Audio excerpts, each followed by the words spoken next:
The antique shop stood at the edge of town, shrouded in whispers. It was a place where the past lingered, and the present dared not tread too deeply. The fog that enveloped the street seemed to carry the weight of countless untold stories. Locals spoke of a haunted mirror, hidden within. This mirror was not just any ordinary antique, it was said to be a portal to another realm, a gateway to the unknown. A relic of a forgotten time, it held a darkness behind its polished surface. The mirror's tarnished frame seemed to whisper secrets of the past, secrets that were better left undiscovered. Legend claimed it stole reflections, trapping souls within its glass. Those who gazed too long into its depths would find themselves lost, their essence captured and held prisoner. No one dared to speak its name, fearing its curse. The townsfolk would gather in hushed tones, sharing tales of those who had vanished, their last known whereabouts, always leading back to the mirror. The antique shop was a place of forgotten treasures. Each item held a story, a fragment of history waiting to be uncovered. The air was thick with the scent of nostalgia and the echoes of bygone eras. It was filled with the scent of aging wood and the musty fragrance of old books. The shelves groaned under the weight of ancient tomes, their pages yellowed with time. Dust particles danced in the faint rays of sunlight that pierced through the cracks in the boarded-up windows. Each particle seemed to carry a piece of the past, suspended in the air like tiny, forgotten memories. This was the last place anyone expected to find something sinister. Yet, in the shadows, the mirror waited, its surface reflecting not just the room, but the very essence of those who dared to look into it. The shop, with all its charm and history, held a dark secret that few were brave enough to uncover. Sophie, an art history student with a thirst for the peculiar, scoffed at the tales. She had always been fascinated by the stories of old, the whispers of the past that seemed to linger in the air. Her curiosity was insatiable, driving her to explore places others would never dare to venture. She was drawn to the mystery, enticed by the unknown. The allure of discovering something extraordinary, something that had been lost to time, was a thrill she couldn't resist.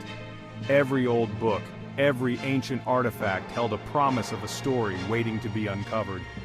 One chilly afternoon, she found herself standing before the antique shop. The shop had an aura of mystery, its windows fogged with age and secrets.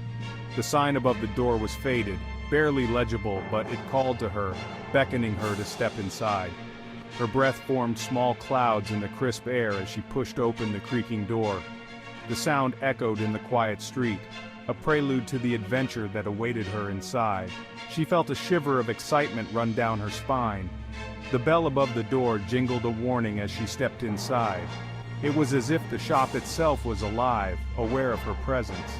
The sound was both welcoming and foreboding, a reminder that she was entering a place where the past and present intertwined.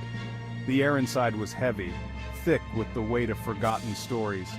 Dust motes danced in the dim light, creating an almost magical atmosphere. Each item in the shop seemed to whisper its own tale, waiting for someone to listen. Sophie navigated through the labyrinth of forgotten relics, her fingers trailing across the dusty surfaces of forgotten treasures. She could feel the history in each object, the lives that had once touched them.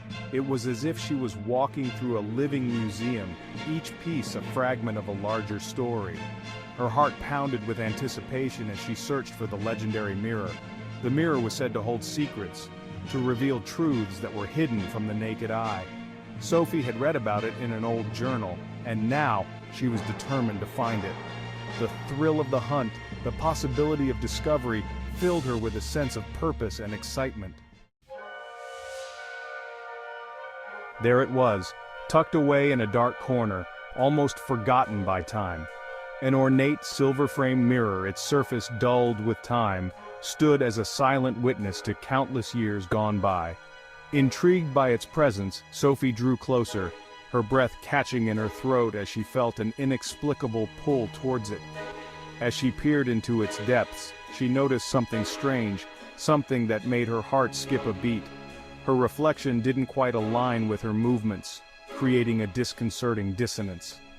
Her reflection moved with a subtle, eerie autonomy, as if it had a life of its own. It was a subtle shift, a flicker in the reflection's eyes, a twitch of the lips that didn't match her own, almost as if it were mocking her. A shiver ran down Sophie's spine, a primal fear gripping her heart, making her feel as though she was being watched by an unseen presence. She tried to rationalize it, to dismiss it as a trick of the light, a mere figment of her imagination. But deep down, a seed of unease had been sown, a nagging doubt that refused to be silenced. Sophie took a step back, her eyes never leaving the mirror, as if expecting it to reveal more of its secrets.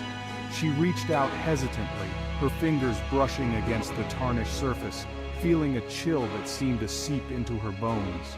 The reflection stared back at her with a haunted look, its eyes filled with a sinister knowledge that made her blood run cold.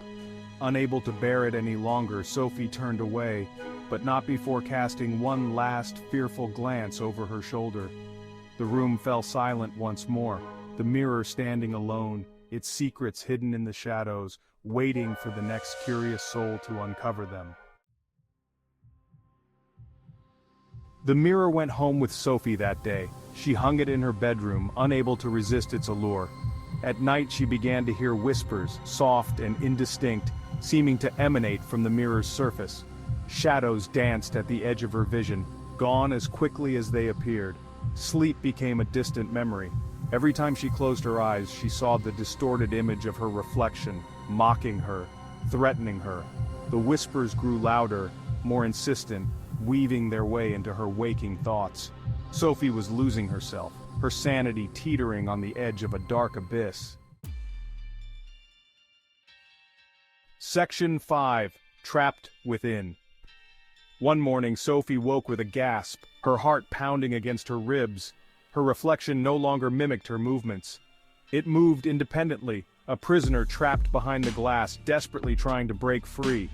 Terror, raw and consuming, flooded her. She tried to look away but found herself paralyzed, her gaze locked on the horrifying image in the mirror. The reflection's eyes, filled with an eerie sentience, stared back at her, a silent plea for help and a promise of unimaginable horror. Section 6. Seeking Answers. Desperate, Sophie raced back to the antique shop.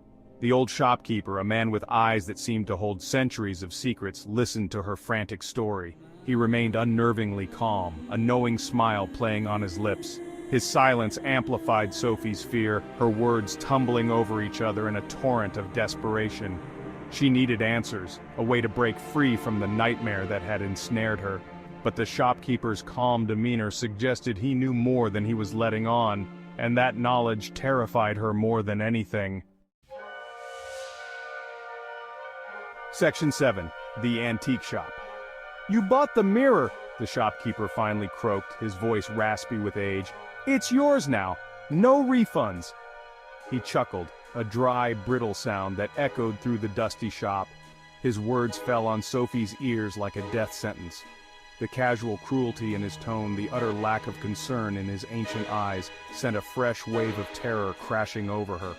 The mirror was hers, a terrifying truth she couldn't escape. Section 8. Refusal. Sophie pleaded with the shopkeeper, her voice hoarse with desperation. She offered him more money, begged him to take the mirror back. He refused, his eyes gleaming with a disturbing amusement. The shopkeeper's refusal was absolute, his indifference chilling. It was as if he'd been expecting this, as if Sophie's terror was a source of perverse entertainment for him. He watched her with cold detachment, a predator savoring the final moments of his prey's struggle. Section 9. Vanishing. Defeated, Sophie returned to her apartment. She avoided looking at the mirror, but its presence loomed large, casting a long, sinister shadow over her life. Days later, Sophie vanished. Her neighbors hadn't seen her. The once vibrant apartment now felt eerily empty, the air thick with an unspoken dread.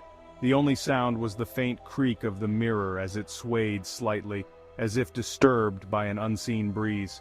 It was a haunting reminder of Sophie's terrifying fate.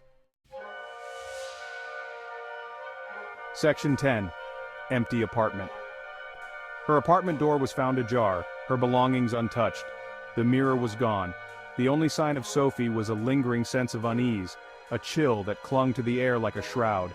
The apartment, once filled with Sophie's vibrant energy, was now a desolate shell. The silence was deafening, broken only by the floorboards groaning under the weight of an unseen presence. It was as if the very walls were whispering her name, a chilling testament to her disappearance. Section 11. Lingering Whispers. Some say Sophie's whispers can still be heard, trapped within the mirror's glass, forever bound to the reflection that never left. The haunted mirror, now lost to the world, continues its reign of terror, a silent predator in a world oblivious to its existence. And the antique shop at the edge of town? It stands silent, its secrets safe within its dusty walls. A chilling reminder that some legends are best left undisturbed, for curiosity can have terrifying consequences. The reflection that never left serves as a chilling reminder of the darkness that lurks beneath the surface of the ordinary.